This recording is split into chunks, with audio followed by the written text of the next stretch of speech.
প্রিয় BA fifth সেমিস্টারের ছাত্রছাত্রীরা, আজকে আমি যে বিষয় নিয়ে আলোচনা করব সেটি হচ্ছে তোমাদের হিস্ট্রি যে জেনারেল পেপার রয়েছে DSEA2 some aspect of European history, এই সাবজেক্ট থেকে তোমাদের গুরুত্বপূর্ণ প্রশ্নগুলো বলে দেবো। ঠিক আছে, 20 নম্বরের তোমাদের প্রশ্ন আসে, 10 নম্বরের প্রশ্ন আসবে। তো 20 নম্বরের প্রশ্নগুলো খুব ভাইটাল প্রশ্ন, এবং 20 নম্বরের প্রশ্নগুলো ভালো করে করলে সেখান থেকে তোমরা 20ও পাবে এবং 10ও পাবে। তাই 20 নম্বরের প্রশ্ন আমি বলে দেবো, এবং 10 নম্বরের এবং 5 নম্বরের প্রশ্নগুলো আমি তোমাদের বলে দেবো। তোমরা ভিডিওটি দেখে নাও, এবং তোমাদের এই সাবজেক্টের তোমরা বলেছো কোন রাইটারের বই ভালো হবে। দেখো, এখনও পর্যন্ত ভালো কোনো এই জেনারেল পেপারের কিন্তু ভালো বই সেরকম বেরায়নি। তোমরা উত্তর কিন্তু সেরকম পাবে না ভালো, যে বই কেনো না কেন তোমরা। মার্কেটে আমি অনেক বই আমার কাছে আসে, আমি দেখেছি। তোমরা যদি কিনতে চাও কিনতে পারো, তোমাদের জিকে পাহাড়ির বই রয়েছে, এই সমস্ত বইগুলো কিনতে পারো, তবে উত্তর কিন্তু তোমাদের অনেকগুলোই খুঁজতে হবে। ঠিক আছে, তো তোমরা কি করবে তার তোমরা অনেকেই রিকোয়েস্ট করেছো, আমি তার জন্য তোমাদের স্টাডি মেটেরিয়াল রেডি করে দিয়েছি, যেগুলো পড়লে তোমরা 90%-এর উপরে নাম্বার পাবে এবং 100% কমনযোগ্য সাজেশনও পাবে।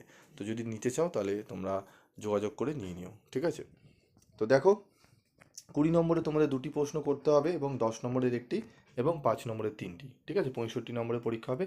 তাই 20 নম্বরের 2টি প্রশ্ন কমন পেতে এবং 10 নম্বরের একটি প্রশ্ন কমন পেতে কোন প্রশ্নগুলো ভালো করে করব সেগুলো দেখে নেব।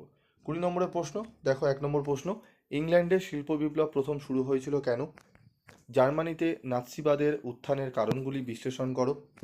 ফ্রান্সের ইতিহাসে সন্ত্রাসের রাজত্বের গুরুত্ব কী?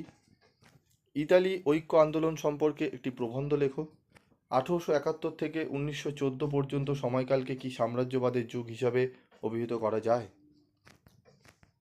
ফরাসি সংবিধান সভার কৃতিত্ব ও সীমাবদ্ধতা আলোচনা করো। ভার্সাই সন্ধির মধ্যে কি দ্বিতীয় বিশ্বযুদ্ধের বীজ নিহিত ছিল? ফরাসি বিপ্লবে দার্শনিকদের ভূমিকা আলোচনা করো।